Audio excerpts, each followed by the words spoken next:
She asked, hijab, isn't that oppression? No, it's not oppression, it's covering. The women covering their heads or covering their bodies is not an oppression. Their husband didn't tell them to do that. Their fathers didn't tell them to do that. Their sons didn't tell them to do that. The imam didn't say to do that. God said, for the Muslim ladies, draw your clothing across your bosoms and do not allow your natural ornaments to be shown except to those within your family circle. What are the natural ornaments of women, in case you don't know what they are? Their breasts, their shapes that happen to be different than that of men, their hair, those adornments should be covered. Now, just in case Christian people don't remember, just 40 years ago, Christian women never went to church without covering their heads. It wasn't it. Isn't that true? Ask your grandmothers. And just 50 or 60 years ago, 20 years before that, a Christian woman would never come outside with a short skirt, even. Even the nuns themselves today have succumbed to modernity. Because the nuns who committed themselves to the church and a religious life, how did they dress? They're not Muslims. They covered themselves. They covered themselves with an outer garment, and nothing on them was seen except the face and the hands. So if that was accepted by Christianity, it was accepted by religion. That wasn't something just that Muslim women were told, but Jewish women, Christian women, and Muslim women were ordered to do that in their scriptures. Now the fact that the modern civilizations chose to tell women they don't have to wear that and they can wear bikinis doesn't mean that God is wrong and they are right. Now for the Muslim lady, the wearing of the hijab is a protection for her. It's a distinction for her. Yes, it is a uniform so that she will be known to be a Muslim. She would not be molested. She would not be insulted. And no need for a man to stare at her and look at her because there is nothing appearing of her that would cause any unnatural attraction.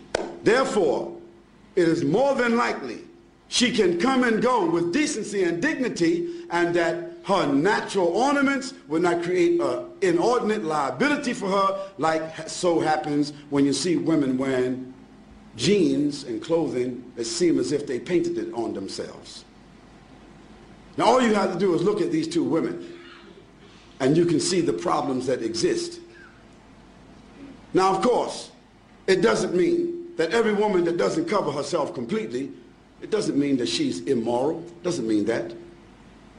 But the Quran gives to the Muslim women what we consider to be an ounce of prevention is worth what? What is it called? An ounce of prevention is worth what? A pound of cure. So just like any one of you, if I asked you, what's your PIN number? You wouldn't tell me. If I came to visit you in your house, you wouldn't have your certificates of deposit in front of me. You wouldn't have your jewels in front of me. You wouldn't have your stack of money or your savings in front of me, distributed just because I'm a friend and everything should be transparent. No, you have those valuables in a place that is safe. Might be a bank, might be a safety deposit box. Well, that's just money. That's just tangible things. So don't blame us and don't blame God if he tells us that our mothers and our wives and our daughters, that they should be covered and in a safe place. The person asked about segregation. Why do Muslim women, why are they segregated? They're not segregated. They're not segregated. They're separated. There's a difference between segregation and separation. For instance, outside here, you have toilets that say male, female, don't you? Don't you? Why? Why shouldn't there just be a toilet? Because there are sensitivities that we as moral, decent, dignified, educated people accept. That there are sensitivities in privacy that the female would like to have as opposed to just walking into an open toilet. Now maybe in Amsterdam or some other places in Europe where they just have open toilets, it's different. But in most cases in the world, in most places in the world, they select to have a male and a female toilet. Why? Because there's the inherent inclination of human beings to provide sensitivity for women and sensitivity for men. Now in Islam, for us, it's not a matter of being inherent. It is something which is God-given inspiration to do what? To separate the sexes. That means the genders. Doesn't mean absolute separation, like we can't see each other, we can't talk to each other, but generally, my wife just doesn't, I don't go to another man's house and I just sit down with his wife and dance with his wife, and he sit down and dance with my wife, and this is just a matter of friendship. Bob, just drop over anytime you like. Okay? We don't do that. No, I come to visit Bob or Abdullah. Abdullah's wife comes to visit my wife.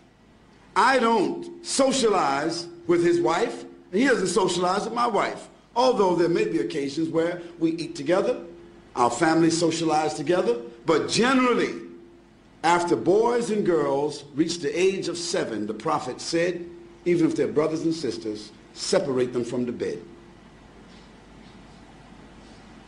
And when they get to the age of menstruation and they realize another level of consciousness, then give them separate rooms. What to do what? To preserve and protect them from tendencies that human beings have, tendencies that has manifested itself in civilizations where they don't do that protection. So we are obeying Almighty God. That's what we're doing. And sometimes we just have to believe what God orders us to do and benefit from the medicine. Sometimes when we don't follow what God tells us to do, then we see later on the reasons why. So we don't apologize for that. We say that it brings us dignity, it brings us distinction. Whether it be the hijab of the women or the separation of the men and the women, it brings us distinction, it brings us dignity and protection and morality, additional morality. That's why we do it.